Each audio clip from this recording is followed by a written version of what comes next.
Hello বন্ধুরা, চলো তোমাদের কাছে একটা লস্যি দোকানের সন্ধান দেখাই। যারা চন্দনেশ্বর মন্দিরে, যা উড়িষ্যার চন্দনেশ্বর মন্দির দীঘার কাছে, সেখানেই লস্যি দোকানটা অবস্থিত। আমি স্নেহাশিস ভাইয়ের কাছ থেকে জেনেছিলাম।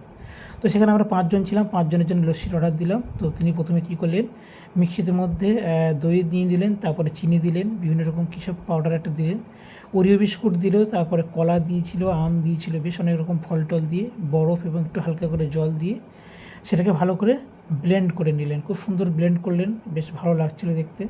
এবং ব্লেন্ড করে নেওয়ার পরে 5টা গ্লাসই, এটা 20 টাকার গ্লাস রেডি হচ্ছে, এর বড় গ্লাসও আছে।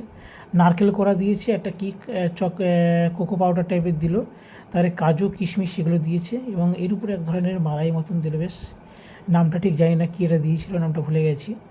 আর তারপরে দিয়েছিল ঠিক লাল লাল কীরকম এক ধরনের সেই ফল, যেগুলো কুচিয়ে দেয়, সেগুলো দিয়েছিল। বেশ অনেক রকম জিনিস দিয়েছে, 20 টাকার গ্লাসে এত কিছু ভাবতেই পারিনি। তোমরা যারা চন্দনেশ্বর যাবে তারা এখানে ট্রাই করতে পারো, দেখতে পারো কত সুন্দর লাগে খেতে।